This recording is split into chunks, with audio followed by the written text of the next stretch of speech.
Welcome, friends, family, and loved ones, to the best night my furry little friend has yet to experience. A night full of dog treats, sexy poodles, Cato's favorite, and enough cheese that he can swim in it. Today, I'm acknowledging my best bud, the man who showed me what it's like to be loved. It's going to get a bit sappy up in here, and it's going to get a bit romantic up in here. Tonight, I'm awarding you, Cato Gold, with the Dog of the Year award. Let's take it back to circa 2004. The anticipation of having my first puppy was beyond my control. September 5th, 2004 was the day that I fell in love. Not that normal kind of love that happens over time. It was that love at first sight kind of love. I got over my second grade crush real fast. There was a new guy on the block, and his name was Cato. Your name, you ask? Cato? Like from the Pink Panther? Being a Tibetan Spaniel, a fluffy-tailed, thick-coated, scrunched-up-faced dog from Tibet, we thought there was no name better suited for you. If you remember, Cato was an Asian manservant to Caluso. Cato's job was to keep him alert and skilled in martial arts. Caluso would call Cato his little yellow friend, which in real terms is derogatory, but in the Gold family it made sense. You are now our little yellow friend. We now had our own watchdog.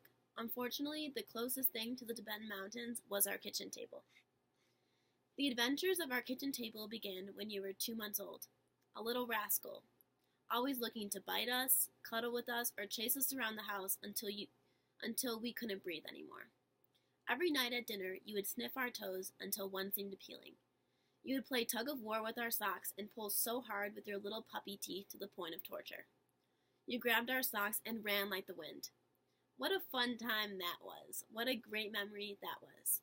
As your family, we thought it was important to get your biting under control. So we took you to puppy training class at PetSmart. Let's just say, Cato, you did more socializing than training. All you wanted to do was sniff butts, chase tails, and play with other puppies. We knew from that point on that you were a dog full of love and playfulness. What time you emerged from under the table to always being on the table. You loved to look out and see all the commotion happening on our street. You bet if you saw anything with 4 legs, you would bark until they were out of your sight.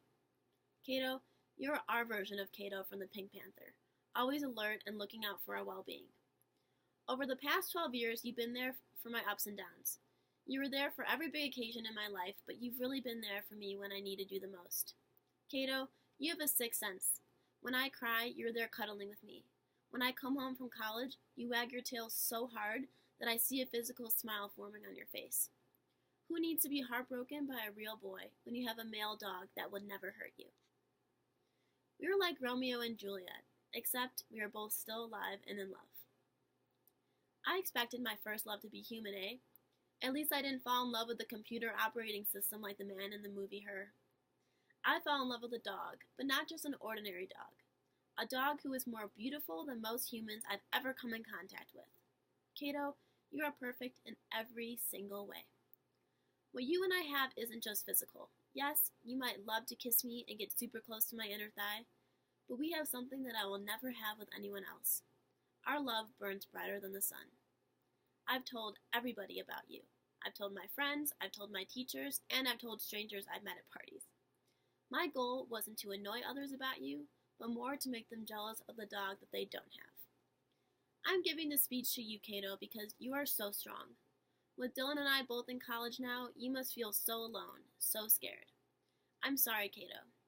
I threw you this party and gave you this speech so you know how important you are to me from a distance. I promise you'll be my Romeo forever. I'm truly grateful that my once little sock-biting yellow friend turned out to be the love of my life. My rock, my soul, my Cato.